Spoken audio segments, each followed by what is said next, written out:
ہے۔ اس دن میں رب ذوالجلال کس قدر لوگوں پر انعام فرماتا ہے، جس قدر رب ذوالجلال نے پورے رمضان میں لوگوں کو بخشا ہوتا ہے، ان کو مغفرت کے پروانے تقسیم کیے ہوتے ہیں۔ اس آج عید کے دن میں رب ذوالجلال ان سے کئی زیادہ لوگوں کی بخشش فرماتا ہے، اور اس دن کو عید بھی اس لیے کہتے ہیں کہ عید کا معنی ہی خوشی ہے، اور اس دن ہم جو خوشی مناتے ہیں اس کی وجہ یہی ہے کہ ہم رب ذوالجلال کے ہاں اس کی عبادت کرنے کے بعد، اس کے ہاں روزے رکھنے کے بعد اس کی شکر گزاری میں یہ دن گزارتے ہیں، اور اس کی توفیق سے، اس کی دی ہوئی طاقت سے ہم نے جو رمضان مبارک میں روزے رکھے تو اس روزے کا اجر حاصل ہونے کا یہ دن ہے، کیونکہ یہ وہی دن ہے کہ جس دن میں رب ذوالجلال نے جنت کو پیدا فرمایا، اور اس دن میں رب ذوالجلال نے حضرت جبریل امین علیہ السلام، وہ جبریل کے جو فرشتوں کے سردار ہیں، تمام ملائک کے افضل ہیں، اور حضرت جبریل امین علیہ السلام کی جو ذمہ داری تھی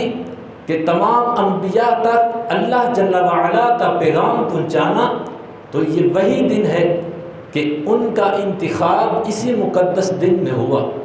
اور اسی طرح نبی پاک صلی اللہ تعالی علیہ وآلہ وسلم نے جو پہلی عید الفطر کی نماز ادا فرمائی، وہ 2 ہجری، یعنی جب مکہ سے مدینہ کی طرف ہجرت فرمائی تو ہجرت کے دوسرے سال حضور علیہ السلام نے پہلی عید الفطر کی نماز ادا فرمائی۔ لہٰذا جب نبی پاک صلی اللہ علیہ وآلہ وسلم نے اس کام کا آغاز کیا تو یہ حضور علیہ السلام کی سنت مبارکہ ٹھہرا، اور پھر جانے جانا صلی اللہ علیہ وآلہ وسلم نے اپنی ساری زندگی اس کو ترک نہ فرمایا، تو حضور علیہ السلام کا وہ عمل کہ جو نبی پاک صلی اللہ علیہ وآلہ وسلم نے اپنی زندگی میں شروع فرمایا اور پھر اس کو کبھی بھی ترک نہ کیا ہو، کبھی بھی اس کو چھوڑا نہ ہو، تو وہ سنت موقدہ کہلاتا ہے۔ تو عید الفطر نبی پاک صلی اللہ تعالی علیہ وآلہ وسلم کی اسی طرح کی سنت ہے۔ آئیے نبی پاک صلی اللہ تعالی علیہ وآلہ وسلم کا کیا معمول تھا، حضور علیہ السلام ہمیں کیا ارشاد فرماتے ہیں کہ ہم اس عید کے دن کو کس انداز سے گزاریں، ہمارا انداز کیا ہو کہ ہم اس عید کے دن میں کس طرح رب ذوالجلال کو خوش کر سکتے ہیں، رب ذوالجلال کے جو اس دن پر رحمتوں کا نزول ہوتا ہے اس رحمتوں کو ہم کس طرح سمیٹ سکتے ہیں۔ تو آئیے رسول اللہ صلی اللہ علیہ وآلہ وسلم کا فرمان سنتے ہیں۔ نبی پاک صلی اللہ تعالی علیہ وآلہ وسلم نے ارشاد فرمایا، حضور ارشاد فرماتے ہیں کہ جس شخص نے عید کے دن 300 مرتبہ سبحان اللہ و بحمدہ، کیا سبحان اللہ و بحمدہ، یہ جملے سبھی کو آتے ہیں، سبحان اللہ سب کہتے ہیں، وَبِحَمْدِهِ بھی کہتے ہیں، تو یہ آسان سے جملے ہیں۔ فرمایا کہ جس نے سبحان اللہ وَبِحَمْدِهِ اس عید کے دن میں 300 مرتبہ پڑھا تو پھر اس کا ایصال ثواب اپنے فوت شدگان کو کیا، اس کا ثواب اپنے ان مرحومین کو کیا کہ جو سابقہ سالوں میں ہمارے ساتھ تھے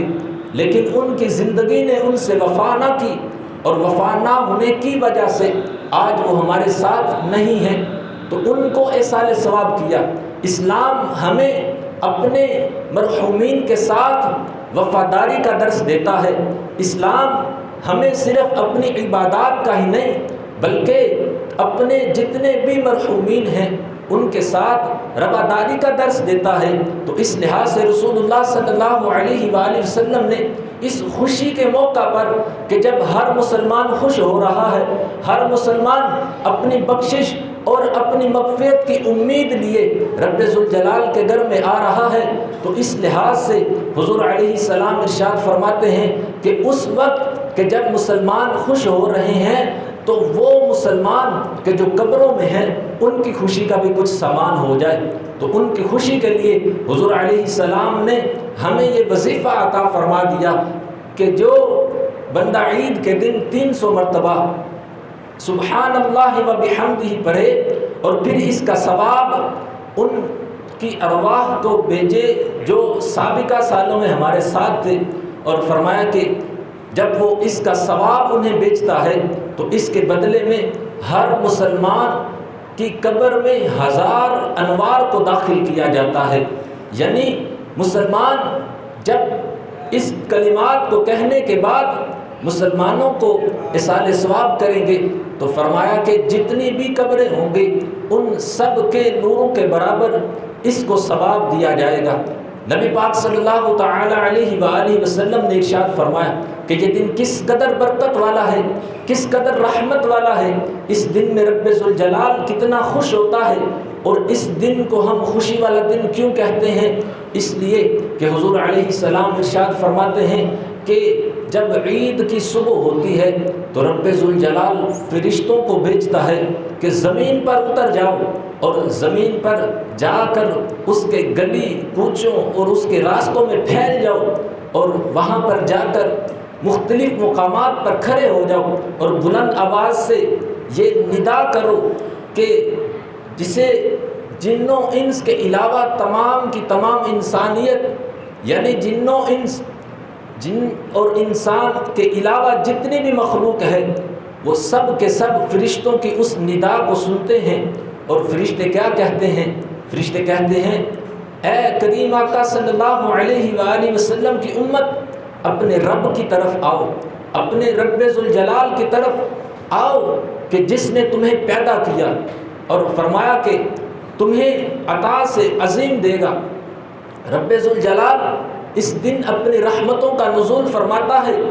اور اس دن وہ لوگوں کو بخشتا ہے۔ تو اس لحاظ سے ارشاد فرمایا کہ ان فرشتوں کی یہ ڈیوٹی ہوتی ہے کہ وہ لوگوں کو رب کی طرف پکاریں، اور جب وہ لوگ عیدگاہوں کی طرف آتے ہیں تو مشکوٰۃ شریف میں یہ حدیث پاک موجود ہے، رسول اللہ صلی اللہ علیہ وسلم ارشاد فرماتے ہیں کہ اللہ جل وعلا فرشتوں کے سامنے فخر فرماتا ہے کہ دیکھو یہ میرے بندے میری عبادت کے لیے آئے ہیں۔ پھر ارشاد فرمایا کہ اللہ جل وعلا فرشتوں سے فرماتا ہے کہ اے فرشتوں بتاؤ کہ اس مزدور کی مزدوری کیا ہوگی جس نے مزدوری پوری کر لی، جس نے اپنا کام مکمل کر لیا، تو اس کی مزدوری کیا ہوگی؟ تو فرشتے عرض کرتے ہیں کہ یا رب جس نے اپنی مزدوری پوری کی، اپنا کام پورا کیا، تو اس کو اجر بھی پورا دیا جائے، اس کو ثواب بھی پورا دیا جائے، اس کی اس کے لیے دعا کرتے ہیں اور اس کی مغفرت کی التجا کرتے ہیں۔ تو رب ذوالجلال ارشاد فرماتا ہے کہ مجھے میری عزت کی قسم، مجھے میرے جلال کی قسم، رب ذوالجلال ان قسموں کو یاد فرماتا ہے اور فرماتا ہے کہ ان لوگوں کی دعا کو ضرور قبول کروں گا۔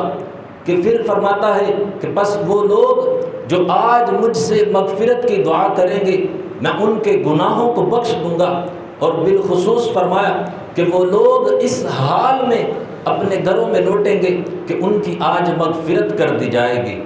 تو یہ نبی پاک صلی اللہ علیہ وآلہ وسلم نے ہمیں ارشاد فرمایا کہ ہم اس دن خوش اس لیے ہوتے ہیں کہ وہ جو سارا مہینہ ہم نے رب ذوالجلال کی عبادت کی اور رب ذوالجلال کے دیے ہوئے حکم کے مطابق روزے رکھے، تو اس روزے کے اجر کے لیے اس دن کو رب ذوالجلال نے ہمارے لیے مہمانی کا دن فرمایا، اور اس دن میں کئی ہزار بلکہ لاکھوں افراد کی بخشش ہوتی ہے۔ اور نبی پاک صلی اللہ تعالی علیہ وآلہ وسلم کی امت کی جب بخشش ہو رہی ہوتی ہے تو انسان کا اصلی دشمن شیطان بدبخت وہ اس وقت بھی وویلا کرتا ہے اور شور مچاتا ہے اور کہتا ہے کہ ہائے خرابی کہ اس امت کی بخشش ہو گئی، تو اس پر اس کے چیلے، اس پر اس کے دیگر جو ذریات ہیں وہ اس کو کہتی ہیں کہ اے ہمارے سردار، یعنی شیطان کو کہتے ہیں کہ آج تو کیوں چلاتا ہے؟ تو شیطان کہتا ہے کہ کیا تم دیکھتے نہیں کہ رب ذوالجلال نے کس طرح روزے رکھنے والوں کی بخشش کر دی، کس طرح اپنی راہ میں عبادت کرنے والوں کو بخش دیا؟ تو اس کے چیلے کہتے ہیں اب ہمارے لیے کیا حکم ہے؟ تو کہتا ہے کہ جاؤ، جا کر ان کو گمراہ کرنا شروع کر دو، جا کر ان کے تمام جو اعمال انہوں نے کیے ان کو برباد کرنے کا کچھ نہ کچھ سبب کرنا شروع کر دو۔ تو اس لحاظ سے آج جب ہم عید کا دن گزارتے ہیں تو کئی ہمارے نوجوان شیطان کے بالکل اس جال میں آ جاتے ہیں، اور شیطان نے جو اپنی ذریت کو چھوڑا ہوتا ہے اس کے بالکل سامنے قصبہ ہو جاتے ہیں، اور آ کر وہ کام کر جاتے ہیں کہ جو رمضان سے، جن کاموں سے رکنے سے رب ذوالجلال نے ہماری یہ پریکٹس کروائی کہ ہم حلال اور طیب کھانے کو بھی رمضان میں ترک کر دیتے ہیں۔ یہ ہمیں بتایا جاتا ہے کہ جب تم حلال اور طیب پاکیزہ کھانا رب ذوالجلال کی رضا کے لیے چھوڑ دیتے ہو تو پھر گناہوں کو کہ جو رب ذوالجلال کی نافرمانی ہے، وہ گناہ کے جو اللہ کو ناپسند ہیں، فرمایا کہ پھر تم ان کو بھی ترک کر سکتے ہو۔ جب ایک انسان اپنے سامنے رکھے ہوئے کھانے کو ترک کر دیتا ہے، چھوڑ دیتا ہے، تو پھر وہ انسان رب ذوالجلال کے فرامین پر عمل کرتے ہوئے ان گناہوں کو بھی ضرور ترک کر سکتا ہے۔ تو اس لیے آج ہمیں اس چیز کی نیت کرنی ہے کہ جس کام کے لیے ہمیں رمضان دیا گیا، جس مقصد کے لیے ہمیں رمضان دیا گیا، رمضان کا جو مقصد تھا وہ یہی تھا لعلکم تتقون، تاکہ تم متقی اور پرہیزگار ہو جاؤ، تاکہ تم اللہ سے ڈرنے والے ہو جاؤ۔ یہ رمضان کا مقصد تھا، اور یہی روزوں کا مقصد قرآن نے بیان کیا ہے۔ جب قرآن یہ مقصد بیان کر رہا ہے تو آج اگر ہم اپنے مقصد سے ہٹ جائیں گے، آج اگر ہم دوبارہ سے اپنے مقصد سے ہٹ کر اور شیطان کی راہ پر چلیں گے تو ضرور اس مقصد کو فوت کرنے والے کہلائیں گے۔ آپ یہ بات کو مثال کے ذریعے سمجھ سکتے ہیں کہ ایک طالب علم ہے، وہ کسی دوسرے شہر میں جاتا ہے اور اس کا وہاں پر مقصد صرف اور صرف اسٹڈی کرنا ہے، پڑھنا لکھنا ہے، اور اگر وہ وہاں پر رہتے ہوئے اپنی توجہ نہیں دیتا اور اپنی اسٹڈی کو نامکمل کرتا ہے بلکہ دوسری مصروفیات کی طرف لگ جاتا ہے، تو کوئی بھی اس کو کامیاب نہیں کہے گا، کوئی بھی اس کو دنیا میں کامیابی کے ساتھ ہمکنار ہونے والا نہیں کہے گا، اس لیے کہ اس نے اپنے مقصد کو فوت کر دیا۔ تو آج جو ہمارا مقصد ہے وہ بھی یہی تھا کہ ہم جو رب ذوالجلال کے فرامین پر عمل کرتے ہوئے، قرآن پر عمل کرتے ہوئے روزے رکھتے رہے، تو اس کا مقصد یہی تھا کہ ہمیں تقوی حاصل ہو، ہم پرہیزگار ہو جائیں، گناہوں سے نیکیوں کی طرف ہجرت کر جائیں۔ بہترین ہجرت جسے رسول اللہ صلی اللہ علیہ وآلہ وسلم نے ارشاد فرمایا وہ یہی ہے کہ بندہ اپنے گناہوں کو چھوڑ کر نیکیوں کی طرف ہجرت کر جائے۔ تو اس لیے آج ہمیں ضرورت ہے کہ ہم اپنے مقصد کی طرف ضرور توجہ کریں، اور بالکل جس مقصد کے لیے ہمیں رمضان دیا گیا تھا ہم اس مقصد میں کامیاب اسی طرح ہو سکتے ہیں کہ ہم شیطان کی چالوں سے بچ کر، گناہوں سے بچ کر اپنے آئندہ کے جو ایام ہیں ان کو گزاریں، اور اسی طرح اپنے ایام کو رب ذوالجلال کی فرامین پر عمل کرتے ہوئے گزارنا چاہیے۔ مزید یہ کہ آج جہاں پر کثیر مسلمان خوش ہیں اور ہر کوئی خوشی منا رہا ہے، وہاں پر چند چیزیں آج بھی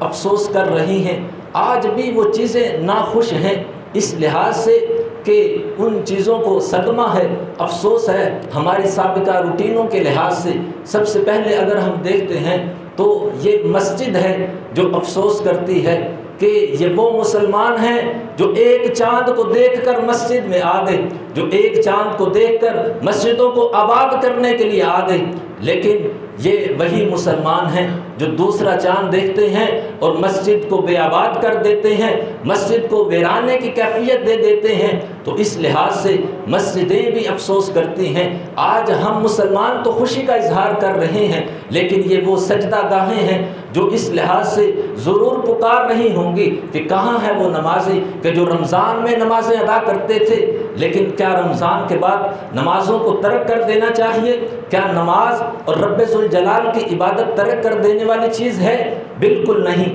جب کسی کو اجرت دی جائے، آیت کریمہ کے شروع میں ارشاد فرمایا لَإِن شَكَرْتُمْ، اگر تم شکر ادا کرو گے، لَأَزِيدَنَّكُمْ، تو ہم تمہیں اور زیادہ اجر دیں گے، یعنی ہم تمہیں اور زیادہ اس کام کی توفیق عطا کریں گے۔ تو اس لحاظ سے ہماری شکر گزاری کا تقاضا یہ ہے کہ رب ذوالجلال نے جس طرح ہمیں رمضان میں عبادت کرنے کی توفیق عطا فرمائی، اسی طرح ہم عید کے دن کو بھی اس انداز سے گزاریں کہ ہم رب ذوالجلال کا شکر بھی ادا کرنے والے ہوں، اس کے فرامین پر عمل کرنے والے بھی ہوں، اور اسی طرح اس کے منع کردہ افعال سے، یعنی جن کاموں سے اس نے باز رہنے کا حکم دیا ان کاموں سے بچنے والے بھی ہوں۔ تو اس لحاظ سے ہمیں بالکل یہ نیت کر لینی چاہیے کہ رمضان تو جا رہا ہے لیکن ہماری نمازوں کی عادت نہیں جائے گی، رمضان تو جا رہا ہے لیکن ہماری نیکیوں کی عادت نہیں جائے گی۔ دوسری چیز جو آج بھی افسوس کر رہی ہے وہ قرآن پاک ہے کہ آج ہم مسلمان تو خوشی کر رہے ہیں، لیکن قرآن افسوس کر رہا ہوگا کہ یہ وہ نمازی ہیں، یہ وہ قرآن کے قاری اور تلاوت کرنے والے ہیں کہ جو رمضان میں تو مجھے کچھ نہ کچھ تلاوت کر لیتے ہیں، لیکن رمضان کے علاوہ یہ مجھے کھولتے تک نہیں، مجھے دیکھتے نہیں، گھروں کی زینت بنایا ہوا۔ لیکن افسوس کہ آج بعض گھر والے صفائی کرتے ہیں اور وہاں سے قرآن پاک کو بھی اٹھا کر تو مسجد میں بیچ دیتے ہیں۔ اور یہ مزید افسوس بالا افسوس ہے کہ ایک تو یہ تھا کہ گھروں میں برکتوں کے لیے قرآن پاک سجائے جاتے، اور ہونا تو یہ چاہیے تھا کہ ہر روز قرآن پاک گھر میں کھولا جائے، اس کی تلاوت کی جائے، اس کے اندر رب ذوالجلال نے جو ہمیں تلقین کی ہے اس تلقین کو سمجھا جائے، پھر اس کے مطابق زندگی گزاری جائے۔ یہ زندگی گزارنے کے اصول اور قانون ہیں کہ جن کے مطابق ہم زندگی گزاریں تو نہ صرف دنیا میں بلکہ آخرت میں بھی کامیاب ہوں گے۔ تو اس لحاظ سے آج جب ہم دیکھتے ہیں کہ قرآن پاک کھولنا تو درکنار، جب اس پر کثیر گرد اور اس پر جو ہے وہ کثیر گرد و غبار چڑھ جاتا ہے، تو جب گھروں والے دیکھتے ہیں کہ اس کو کوئی کھولتا نہیں، کوئی اس کی تلاوت نہیں کرتا، تو پھر اس کو اٹھا کر مسجد میں بیچتے ہیں۔ یہ ہمارے اسی علاقے کی بات ہے کہ یہاں پر ہمارے پاس جو ہے وہ سپارے اور قرآن پاک لے کر آتے ہیں کہ آج ہم گھر میں صفائی کر رہے تھے تو ہم نے سوچا کہ چلو قرآن پاک مسجد میں کوئی پڑھ لے گا، تو ارے بھائی آپ گھر کیوں نہیں پڑھتے، گھر کیوں اس کی تلاوت نہیں کرتے؟ تو اس لیے آج اگر ہم خوشی کر رہے ہیں تو ان چیزوں کو بھی خوش کرنے کی نیت کریں کہ ہم انشاءاللہ الکریم مسجدوں کی خوشی کا بھی خیال رکھیں گے، مسجدوں کو آباد نہیں ہونے دیں گے۔ آپ ذرا سوچئے کہ جب ہم تنہا ہوتے ہیں تو کیا ہمارا جی نہیں چاہتا کہ ہم کسی فرد کے ساتھ ملاقات کریں، ہم اس کے ساتھ خوش ہو جائیں؟ جیسے دوسرے مسلمان آپس میں ملتے ہیں خوش ہوتے ہیں، تو اسی طرح ہم بھی کسی نہ کسی کے ساتھ ملیں۔ اور اس پر ہمیں مزید یہ دیکھنا چاہیے کہ آج جو عید کا دن ہے تو اپنے وہ رشتہ دار کہ جن کے ساتھ ہم جو ہے وہ کبھی عرصہ ہو گیا کہ ملنے نہ گئے، کبھی عرصہ ہوا کہ ہم نے ان کو فون تک نہیں کیا، تو آج بالکل یہ نیت بھی ہونی چاہیے کہ ہم ان کو بھی خوش کریں گے، کیونکہ رسول اللہ صلی اللہ علیہ وآلہ وسلم کا فرمان عالی شان ہے کہ جس نے کسی مسلمان کے دل کو خوش کیا، جس نے کسی مسلمان کو خوشی پہنچائی، اس کے لیے آسانی پیدا کی۔ فرمایا اس سے پہلے دوسری بات کو سن لیجیے، فرمایا کہ من آذا مسلمن فقد آذانی، کیونکہ بعض اس لحاظ سے بھی چیزوں کو لے کر چل رہے ہوتے ہیں۔ فرمایا کہ جس نے کسی مسلمان کو تکلیف دی، جس نے کسی مسلمان کو اذیت پہنچائی، من آذا مسلمن فقد آذانی، تو اس نے مجھے اذیت اور تکلیف پہنچائی۔ اور فرمایا کہ ومن آذانی فقد آذ اللہ، اور جس نے مجھے تکلیف دی اس نے رب ذوالجلال کو ناخوش کیا۔ تو اس لحاظ سے ہمیں یہ دیکھنا ہے کہ کہیں ہماری وجہ سے کوئی دوسرا مسلمان تنگی اور تکلیف میں تو نہیں، کہیں ہماری وجہ سے ہمارے کسی بھائی کا دل تو نہیں دکھا، اگر ہماری وجہ سے کسی پر کوئی تنگی اور تکلیف ہے تو اس سے معافی مانگ لینی چاہیے۔ اور اسی طرح نبی پاک صلی اللہ علیہ وآلہ وسلم ارشاد فرماتے ہیں کہ جس نے کسی مسلمان سے محبت کی، جس نے کسی مسلمان کو آسانی پہنچائی، جس نے کسی مسلمان سے محبت کی، اس نے مجھ سے محبت کی، اور جو مجھ سے محبت کرتا ہے وہ رب ذوالجلال سے محبت کرتا ہے، اور جو رب سے محبت کرے وہ ضرور جنت میں جائے گا۔ تو اس لیے نبی پاک صلی اللہ تعالی علیہ وآلہ وسلم کی امت کے ساتھ ہمیں محبت کرنی ہے، حضور علیہ السلام کی امت کے ساتھ ہمیں پیار کرنا ہے۔ حضور علیہ السلام ارشاد فرماتے ہیں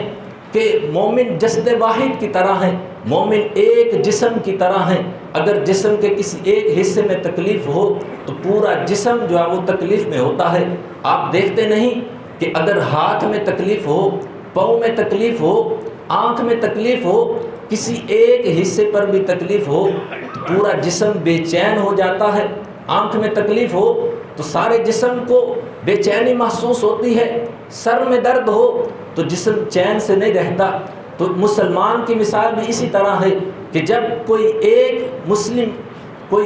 مسلمان بھی تکلیف میں ہوتا ہے تو کسی بھی مسلمان کو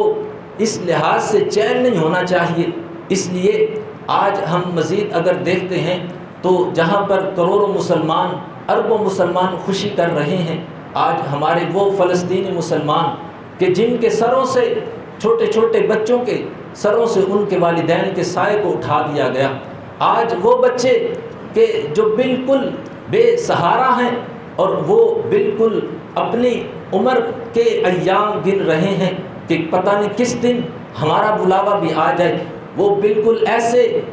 نونہار اور چھوٹے چھوٹی عمر کو پہنچنے والے ہیں، اور ان کے جو والدین ہیں، ان کے جو آبا ہیں، ان کے ساتھ کیا ظلم ہوا، اور ان سارے ظلموں کو کیا ہم نے اپنی آنکھوں سے نہ دیکھا۔ تو اس لحاظ سے آج جو ہمارے اسلامک ممالک ہیں یہ سارے کے سارے ان کی مدد کو نہیں پہنچ رہے۔ ہم کس انداز سے خوشی کر سکتے ہیں کہ جب ہمارے دوسرے مسلمان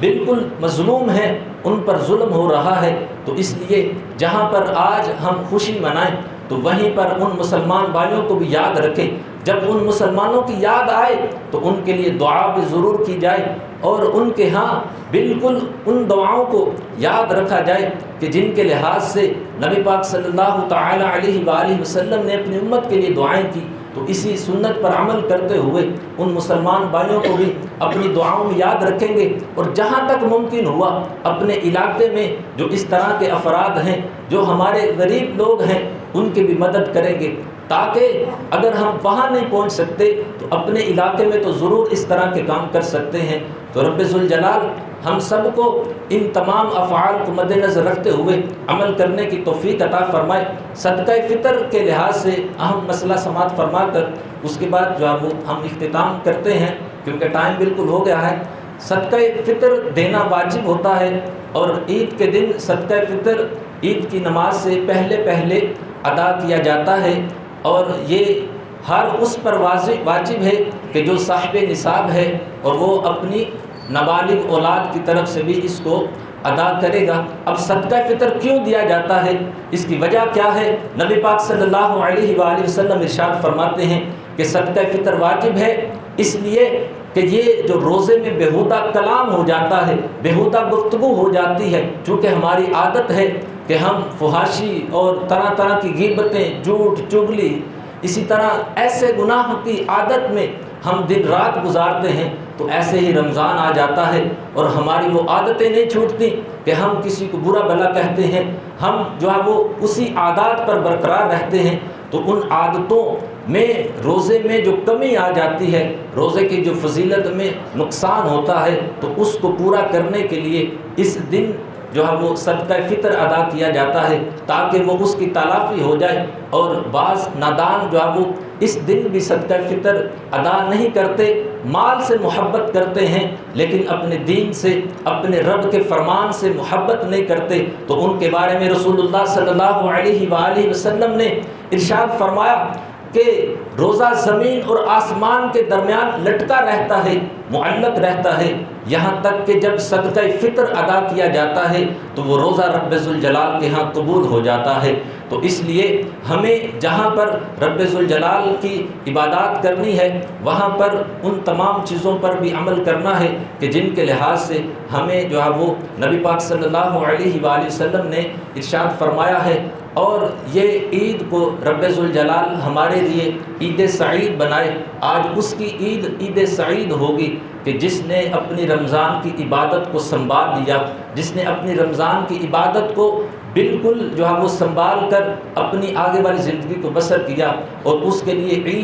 عید سعید نہیں بلکہ وعید ہوگی، یعنی سزا والی عید ہوگی کہ جس نے آج گناہوں میں اپنی عید کو گزارا۔ لوگ سمجھتے ہیں کہ ہم نئے کپڑے پہن کر ہم لباس جدید کے ساتھ جو ہے وہ عید منا رہے ہیں، حالانکہ نئے کپڑے اور لباس جدید کا نام عید نہیں، بلکہ عید تو نام ہے رب ذوالجلال کی فرما برداری کا، عید تو نام ہے اس خوشی کا کہ جو ہمیشہ یعنی جنت میں پہنچانے کا سبب ہو۔ تو اس لیے ہمیں رب ذوالجلال کی ان تمام تر فرامین پر، احکام پر عمل کرنا ہے کہ جو ہماری عید کو عید سعید بنائے۔